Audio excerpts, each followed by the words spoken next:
Gepli Adatlyk Radiosu.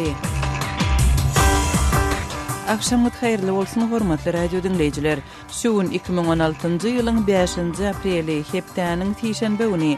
Habarlar gündeligimizi Pragadaky studiýadan men Gözel Hudaýberdiýew alyp barýaryn. Şuňky programmamyzda dünýä liderleri özlerine degişli şirketleriň talgytdan gaçmak boýunça ulanýan ýollaryny paş edýän dokumentleriň çap edilmegine reaksiýa bildirýärler. Bu kampaniýalar olara uly meşwerdäki pullary hukuk goraýjy organlardan gizlilikde başga ýerlere getirmäge mümkinçilik beripdir. Türkmenistanda ähli umumy harby türgenleşikleriniň 9-njy güni Türkmen goşuny Hytaýda öndürilen howadan goranyş raketalaryny synady. Howadan goranyş maksatlary üçin ulanylýan şol raketalar ýurdyň harby güýçlerinde käbir mühim ýaraglaryň bardygyny aýan etdi. Türkmenistanda bir aý dowam etjek sagdynlyk we sport çäreleri başlanýar.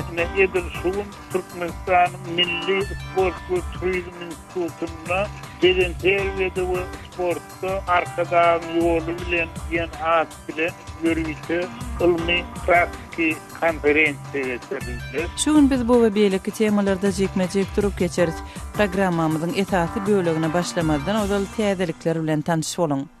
5-nji aprelde Azerbaýjanyň we Ermenistan tarapyndan goldanýan separatistleriň Dagly Garabagda ok ataşygy besetmek barada ulalaşyga gelendikleri habar berildi.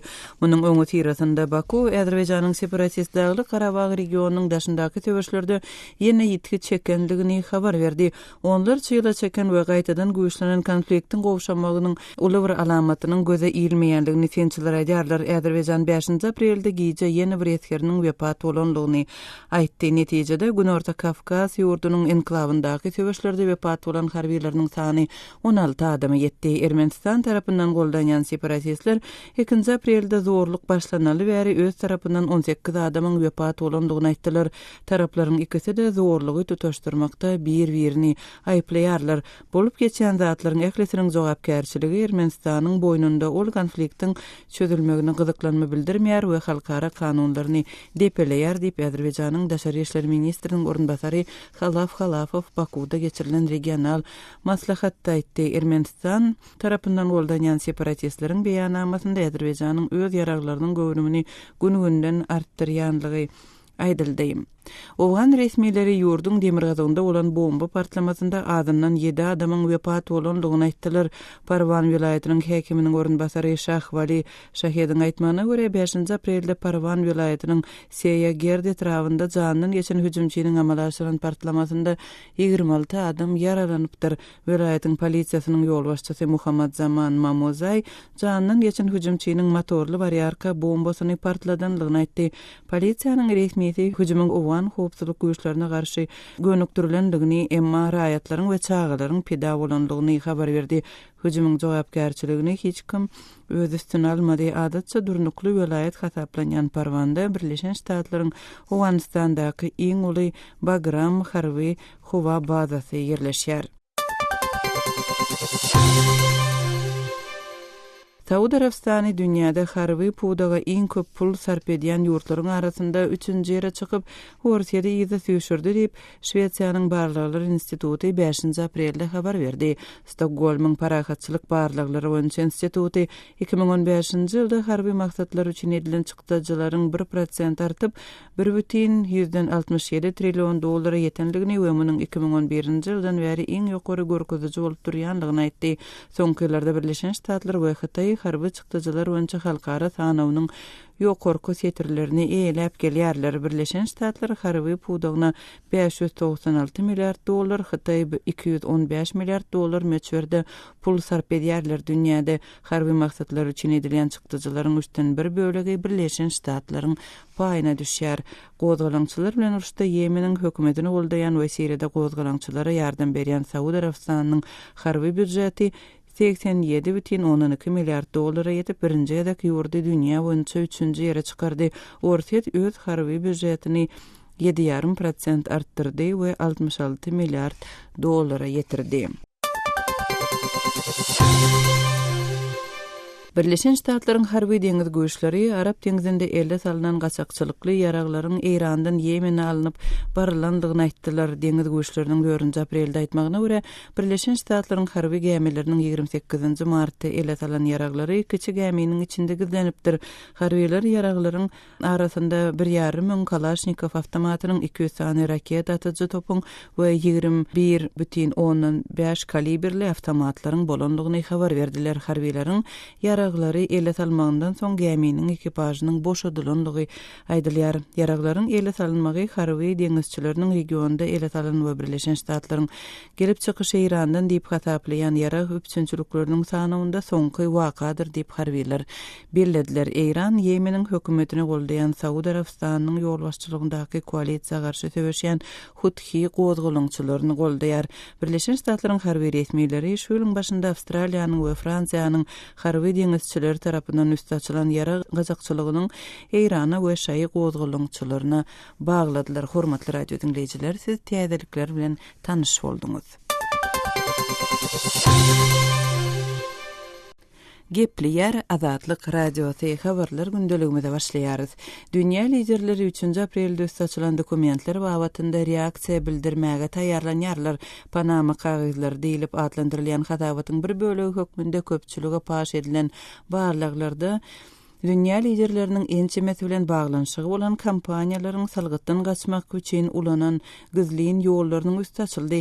Dünýäniň häzirki we öňki 10 lideri barada jekmejek maglumatlary berýän dokumentlaryň paş edilmeginiň döredin reaksiýasy barada habarçymyz Aras Perwiş gurrun berer.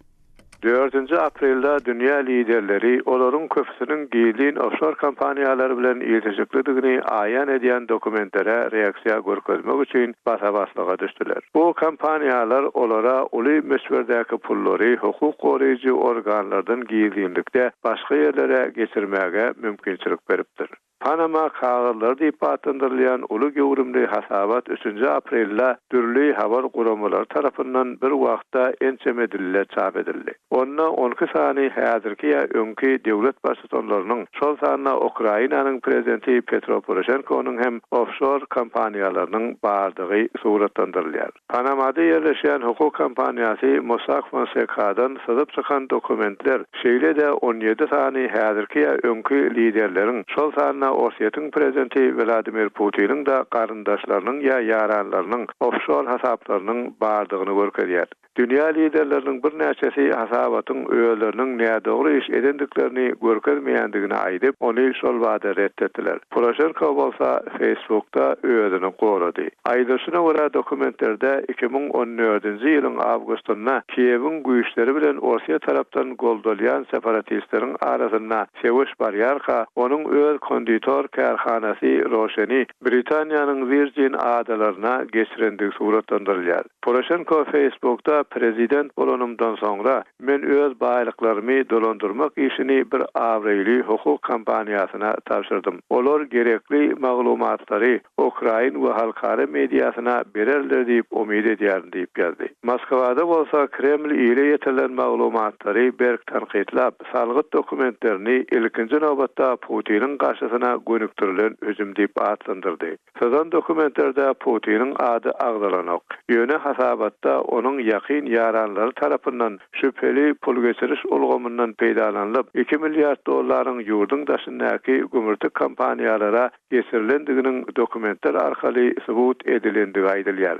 Kremliň sözçüsi Dmitri Peskov 4 aprelde şeýle diýdi: "Nişana alynýan esasy zat Putin, Russiýa biziň watanymyz, durnuklylygymyz we ýetip gelýän parlament saýlawlary aýratynda ýagdaýy bulaşdyrmak" diýdi. Ol bu maglumatlarda Russiýanyň lideri barada täze ýa anyk zat ýok diýip sözüniň üstüne goşdy we bu paş etmeleriň aňyrsynda Birleşen Ştatlaryň aňtaw gullyklaryň ýatandygyny ileri sürdi. Biz bu jurnalistler toplumy diýilýäni bilýäris. Kärniň jurnalizmdigi şüpheli köp jurnalist bar. Amerikanyň döwlet departamentiniň merkezi aňtaw gullygynyň we beýleki ýerüte gullyklaryň köp sanly öňki işgärleri bar diýip Peskov aýtdy.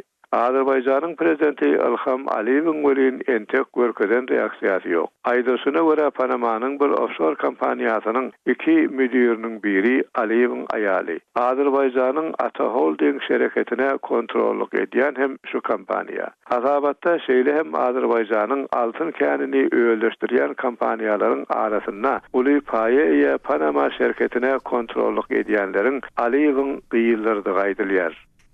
Habarçyma Daraz Pervüşüň maglumatlaryny dinlediňiz. Azerbayjanyň we Ermenistan tarapyndan goldanýan separatistleriň Dagly Garabagda ok ataşygy besetmek barada ılalaşyga gelendikleri habar berildi. 1990-njy ýyllarda bolan uruşyň netijesinde Azerbayjandan bölünen hetatan etnik Ermeni ýatly Dagly Garabag regiony soňky günlerde konfliktiň iň zorlukly tapgyryny başdan geçirdi. Taraplar zorlugy tutaşdyrmakda bir-birini aýplan hem bolsalar dartgynlygyň döremegine käbir regional döwletleriň täsir ýetiren bolmagy baradaky garaýşlar hem öňe sürülipdi.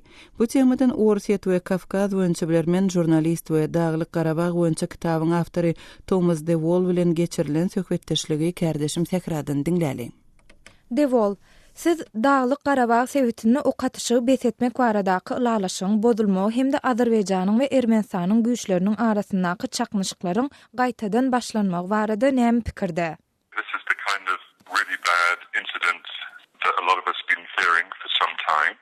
Bu ören yaramaz waka. Bu ok ataşygy besetmek baradaky ılalaşygyň örençinligi bozulmasy bolup görünýär. Esas mesele häzir ok ataşygy besetmek baradaky liniýa, ýagny baglanşyk liniýasy ören harbylaşdyryldy. Häzir iki tarapda hem agyr ýaraglar, şol sanda uçarlar, dronlar we dik uçarlar ýerleşdirildi. Häzir ýaz pasly, ýagny däp boýunça ok ataşygy besetmek baradaky ılalaşygyň bozulýan wagty. Adatça ok ataşygy besetmek baradaky ılalaşyk syýasy maksatlar sebäpli bozulýar. Bu tötenlikden bolmaýar.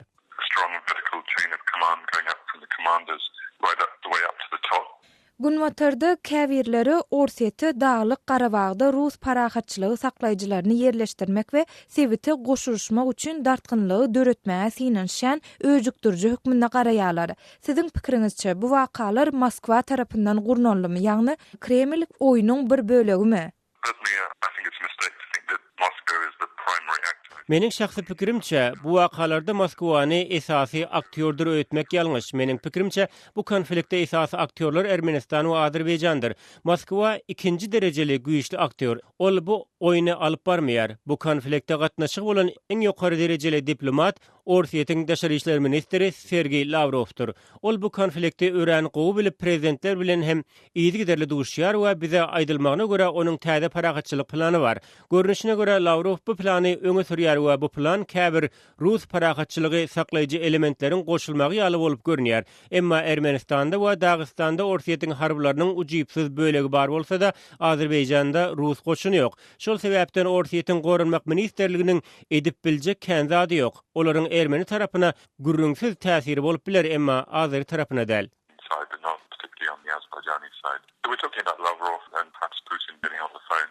Sebitde ok ataşygy besetmek baradaky ılalaşyň, hususan da Azerbaýjanyň prezidentiniň ýadro sammitine gatnaşmak üçin Washingtona giden mahaly bozulmagynyň arkasynda Orsiýetiň eliniň bardygyny görýänlere nähil jogap berýärsiňiz. Ma'lum bolşaýaly bu sammitde Orsiýet gatnaşmady. I'm skeptical that Russia can organize violence on. Men Orsiýetiň ok ataşygy besetmek liniýasynda, ýagny Dagly Garabagda dartgynlygy gurnap biljekdigine şüpheli garýar. Elbetde Ermenistanyň prezidentiniň Washingtonda mahaly sebitde duýdansyz çaknaşyklaryň başlanyp Kremliň hem parahatçylygy saklamagy çağırmagy bir neme täsir bolup görünýär. Emma meniň pikirimçe biz bu mesele boýunça bir neme seresaply bolmalydyr. Sebäbi Azer we Ermeni harbylarynyň ikisi hem ören garaşsyzdyr. Olar Moskwa tarapyndan dolandyrylmak islemezler. Adatça ok ataşygy besetmek baradaky ılalaşygy bozýan köplenç Azerbaýjan tarapy bolýar. Sebäbi olar öz territoriýasynyň häzirki durumuny oňlan oklar. Şol sebäpden ılalaşygy bozmaga olarda esas has artyk. Emma çaknaşyklar başlanda munyň o diýen bir ähmiýeti galmaýar. Sebäbi iki tarap hem atışyga ýatýar we front liniýasynyň çäginde operasiýalary geçirýär. Şol sebäpden ok ataşyga kimiň başlandygyny aýtmak ören kyn. Across the front line, so it's incredibly hard to say who started it, and at some point it becomes irrelevant. Orsiýet we Kafkaz boýunça bilermen Dagly Garabag boýunça kitabyň awtory Thomas de Wol bilen geçirilen söhbetdeşligi dinlediňiz.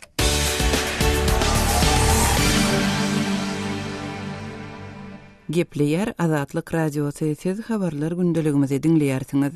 Owganystanyň Demirgazagynda ýerleşýän Gunduz welaýatynda şu günler güýçli söwüşleriň barýanlygy habar berilýär. Hökümet güýçleriniň ýaragly toparlara garşy alyp barýan harby çäreleriniň ýerli ýylata hem täsir ýetirýänligi bellenýär. Owganystanyň Türkmenistan bilen serkediniň golaýynda ýerleşýän bu welaýatda Owgan hökümetiniň alyp barýan harby operasiýasynyň gidişi barada habarçymyz Şamirdan Guly Murady habar berýär. Gunduz welaýatynda dartgyllyk dowam edýär. Gunduz şäherine jeňçiler ýene waham salýar. Gunduz şäheriniň daştuwreginde jeňçiler ýerleşipdir. Gunduz şäheriniň çar tarapyny jeňçiler ýene gabap aldy dep Gunduz şäheriniň ýaşaýjylary aýdýar. Uruş sebäpli halk Gunduz şäherini terk etmäge mejbur bolýar. Gunduz welaýatynda jeňçilere garşy Şapak adly harby operasiýanyň başladylanygynam Awgan resmiler aýdýar. Öňüm Gunduzda jeňçilere garşy harby operasiýa geçirilipdi. Ma'lum bolýaly, şu gün 5 aprelda Gunduz şäheriniň golaýynda Awgan güýçleri bilen jeňçileriň arasynda çatışyk barýar. Uruşda iki tarafa da ziyan yetipdir. Awgan armiýasynyň Gündogor Awganystanda ýerleşen Pamir 20 atly harby diwiziýasynyň söwüş hareketleri boýunça komandiri general Bakır Musawiň aýtmagyna görä çaknaşykda 21 jeňçi ölüpdir. 32 jeňçi yaralanypdyr. Jeňçileriň iki harby merkezem goýran edildi diýip ol belledi. و تعداد 21 نفر دشمن کشته 32 نفر زخمی 2 تا آنویشان از بین رفته. Harby operasiýa Awgan hawa güýçleri hem gatnaşýar. Jeňçileriň harby postlaryna söwüş uçaklary hawadan zarba urýar. Düşman güýçleri ýok edilýänçe harby operasiýa dowam eder. Demirgazyk Gündogor Awganystanda parahatçylygy saklamak üçin biz tagalla edýäris. Ýagdaý mundan hem yaramazlaşar dep halk alada etmesin. Watanyň goragy we halkyň howpsuzlygy üçin biz Awgan harbylar bolup öz janymyzy pida etmäge belimiz bagly dep general aýtdy.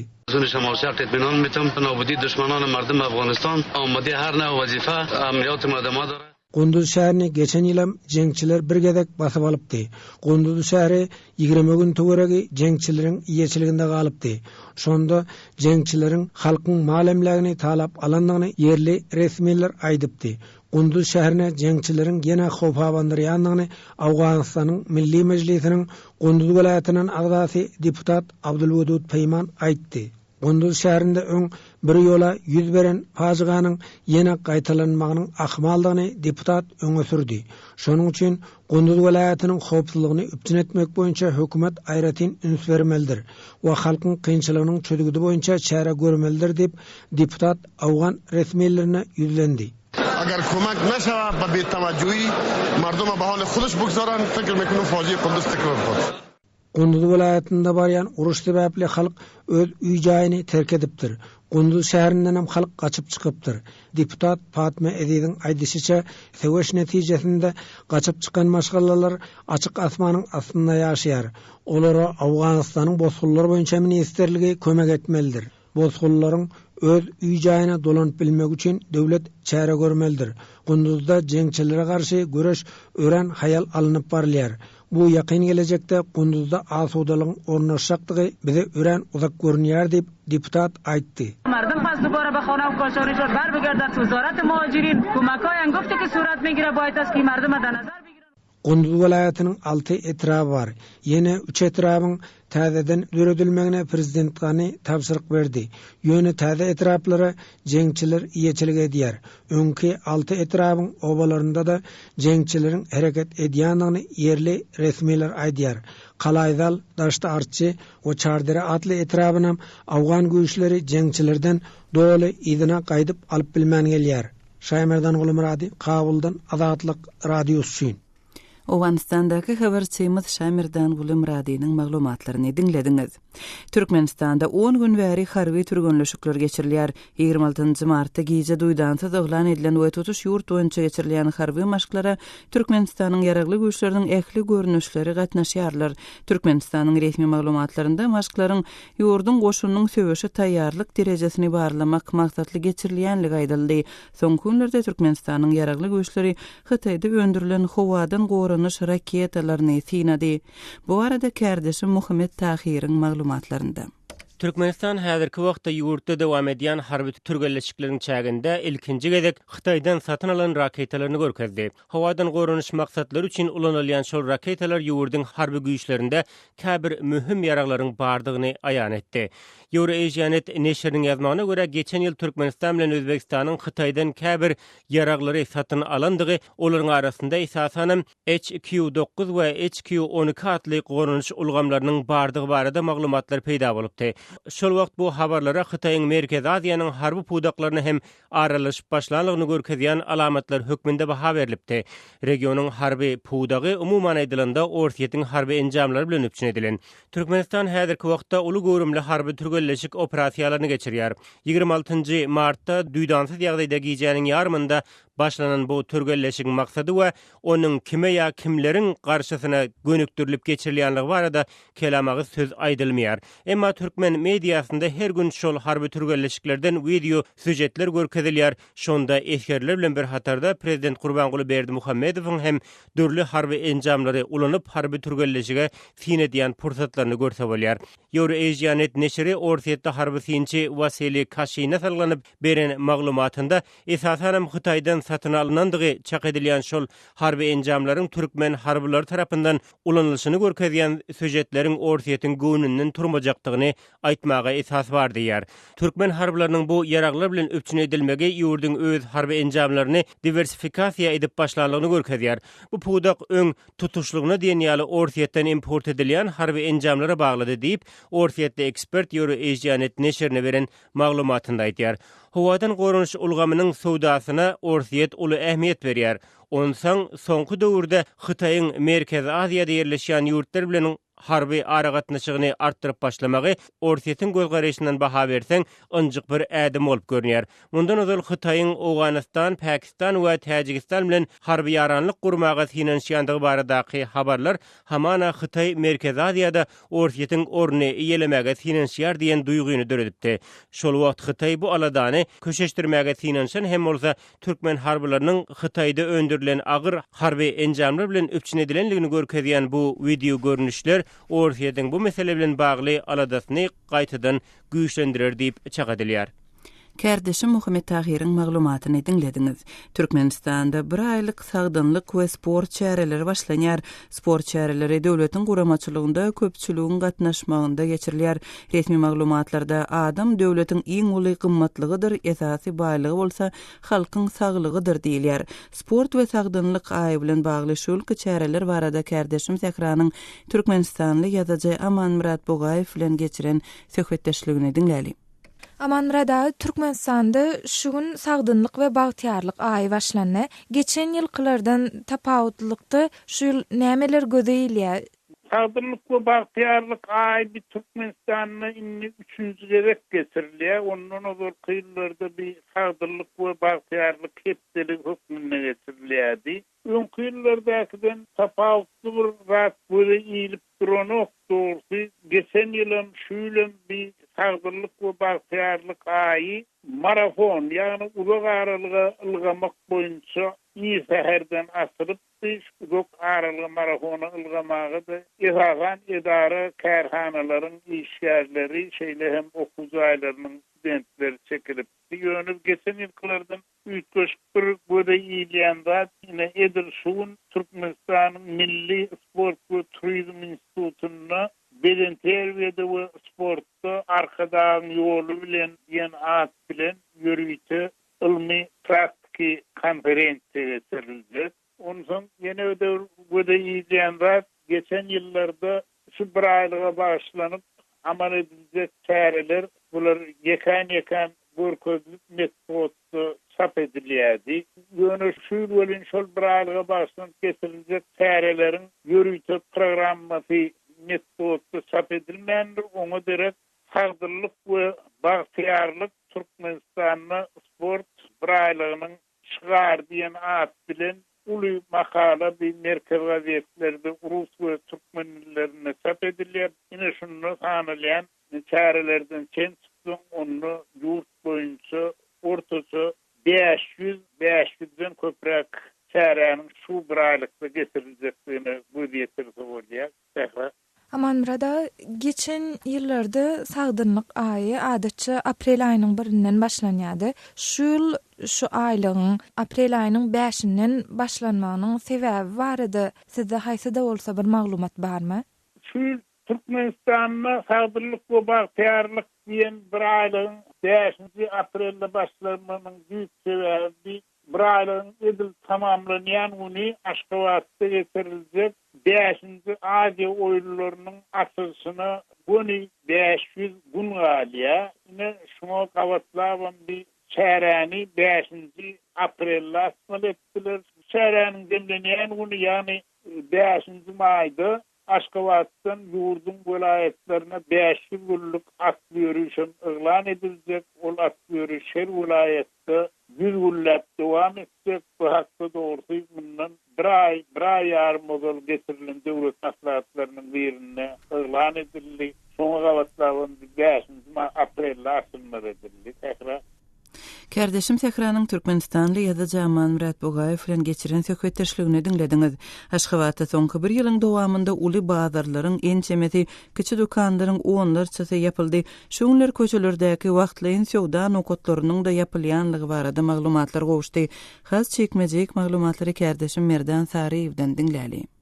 Aşgabatyň ýylada arasynda Mir bazar diýilip atlandyrylýan uly bazarlarynyň biriniň awatlaýyş işleri sebäpli ýapylmagynyň izi süre bu ýerde gurnulan sowda bastyrmasynyň isi hem ýatyrildy.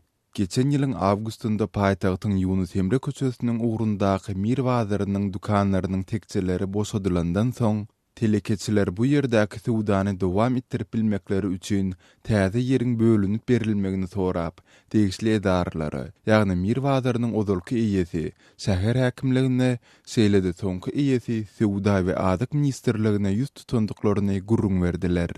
Netijede Mir bazarynyň günorta ganatynyň gabat garşysynda bazaryň işleýän döwründe oňa haritler getirýän uluglaryň durýan meýdançasynda uzunlygy 30 metr, iňi hem 10 metr çemeti ululukdaky ýürüýte sowda bastyrmasy gurnaldy.